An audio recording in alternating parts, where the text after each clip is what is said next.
made this ancient stone map that's supposedly 120 million years old? It was made 120 million years ago. There are many ancient things that cannot be explained by modern science that are scattered all over the world.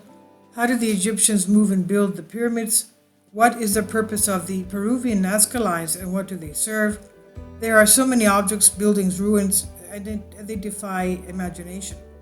A discovery that has shaken the data and the integrity of archaeology was made in 1999 by Alexander Karvarov, a doctor of physical and mathematical science and professor at Bashkir University.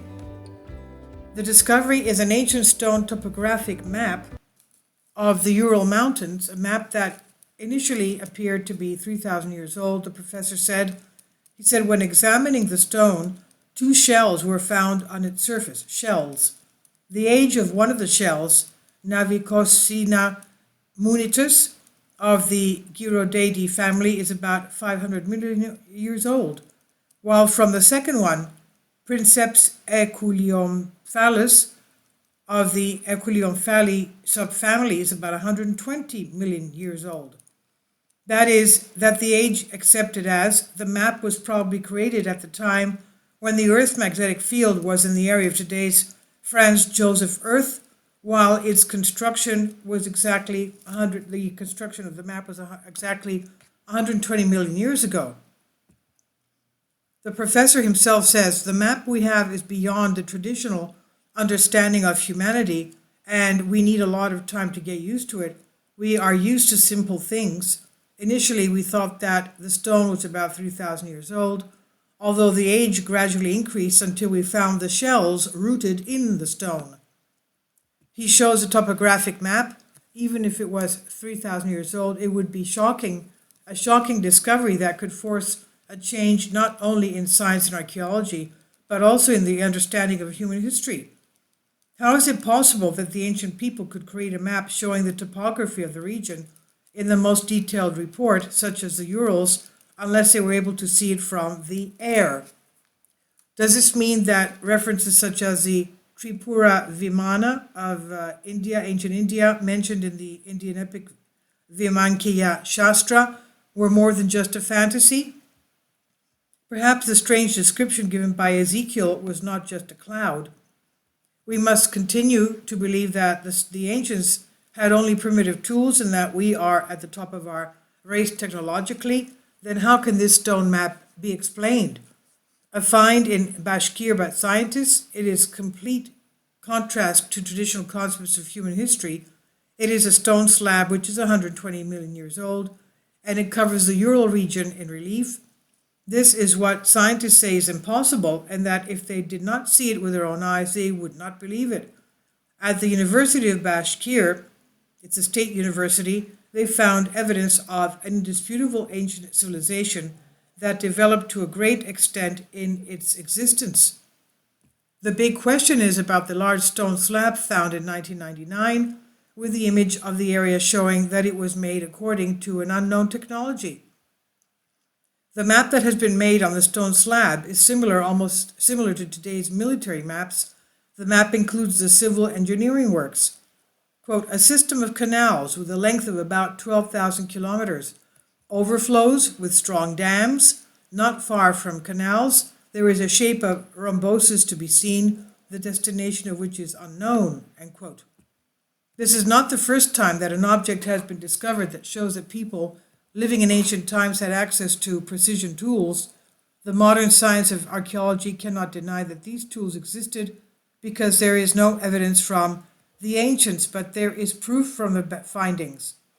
However, how else can this map be explained? How could the stonework done at Pumapunko have been achieved with tools that can well compete with the ancient ones available to us today? Trust me, again, with the technology we have, it is not possible.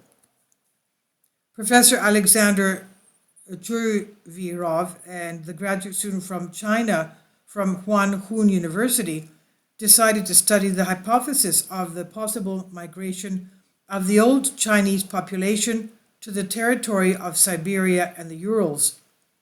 On one expedition, they found several sculptures where they are from the era and made in the Old Chinese language. The findings confirmed the hypothesis of Chinese immigrants. Ancient inscriptions found and read, they mostly contain information about trade opportunities, marriages, and the recording of details. If and during the investigations, notes dating back to the 18th century were found in the archives of Ufa, they reported about 200 unusual stone slabs found not far from the village of Chandar, Nurimanov district, and the professor and his colleagues immediately decided that plaques could be connected to Chinese immigrants. In one of his records, he also notes that in the 17th to 18th century, the expeditions of Russian scientists who investigated the Ural region had discovered 200 white plates with inscriptions and drawings, while at the beginning of the 20th century, the archaeologist A. Schmidt had also seen some white plates in Bashkiria. The geological structure of the plate, it consists of 3 levels. The base is a 14 centimeter thick from the strictest dolomite. The second level is perhaps the most interesting from diopside glass, and the processing technique was made. The reality is not known to modern science. The image is marked on this level, where the third level is 2 millimeters thick and is made of calcium porcelain to protect the map from external influences. So the plate we're talking about is the map. It should be noted, said the professor, that it has not been made by hand by an ancient stonemason. It's simply impossible. It is obvious that the stone was made by means of rays, radiographs, and the radiographs confirm that the slab was of artificial origin and was made with some precision tools. It's not only that we are in an inexplicable situation as to how this map was made, but it also shows that it must have been made from a very high altitude. All the world's scientists who dealt with this stone agree on this, that it was made as an aerial photo image. Now, when this slab, the plate, was studied, more mysteries appeared on the map. A giant irrigation system. In addition to the rivers, there are 2 500-meter canal systems. There are 12 dams, 300 to 500 meters wide, about 10 kilometers long, 3 kilometers deep each. It even shows the depth of the rivers and the dams. The dams probably helped to move the water to each side, while over 1 quadrillion cubic meters of soil was moved to create them. Compared to the mentioned system of irrigation needs, the Volga-Don Canal looks like zero. About the relief of today, as a physicist Alexander Chuvirov assumes that today humanity can build only a small part of what is depicted on the map. According to the map, initially, Valea River has an artificial bed. 1 quadrillion cubic meters of soil moved. Imagine the labor time required to move even 1 million cubic meters of soil, much less 1 quadrillion meters of land. Human resources is the only escalation it cannot contemplate. How did such a feat come true? The research done near the Urals shows that the map shows the truth. In fact, some of the canals, the channels, will be used again by the government. The Russian government also seems unwilling to explain how the 3D map was made, which today can only be done with airplanes and aerial photographs. It's also not interesting how they moved so much dirt and stone with what vehicles. It is interesting, of course. A colonel said much is known about the vehicles from those that formed the Ural Mountains at the time. The world is simply not ready to know the truth. It was a conversation that made many people talk and say that, from what he said, it was just a fantasy to show how powerful, but also how many secrets they knew from ancient times and ancient technological secrets. But is it so? The professor says we tried to map at least one mountain. The technology to collect such map requires super powerful computers and space shuttle research.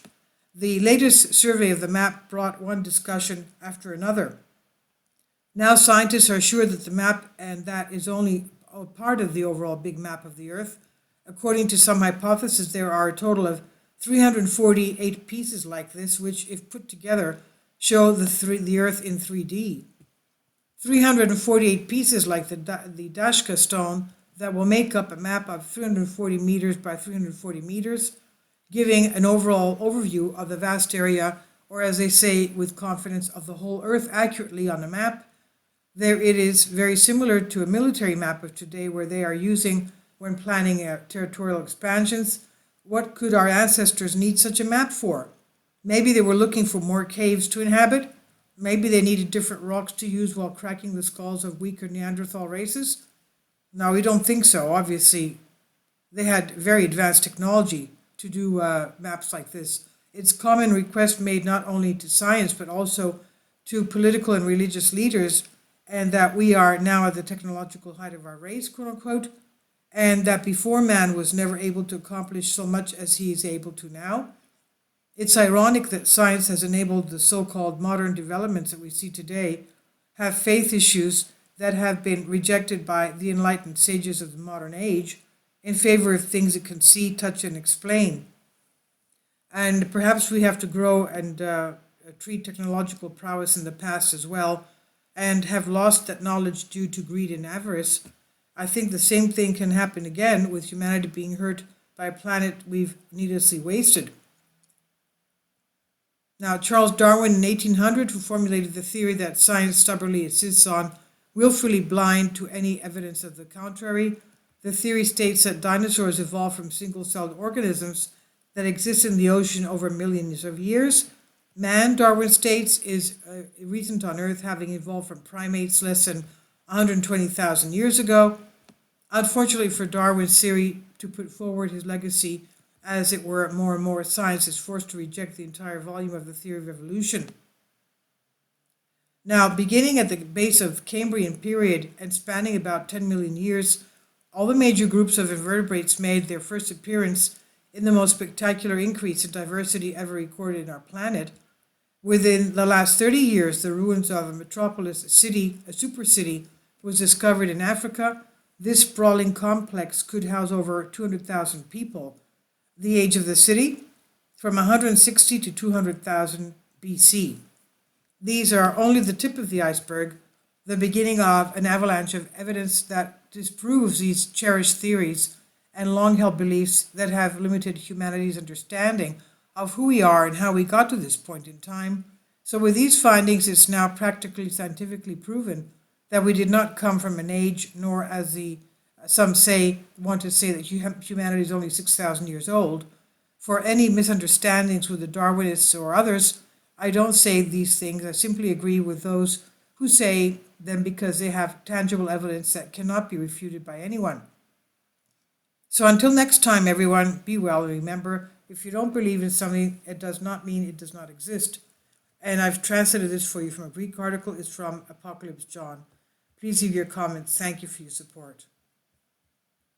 Kindly support my Patreon account. The daily posts are 5 videos daily, and they are totally different from what I have on my YouTube channel. Thank you so much for your support and that you find all my content so interesting. You'll find the Patreon account details in the description box below.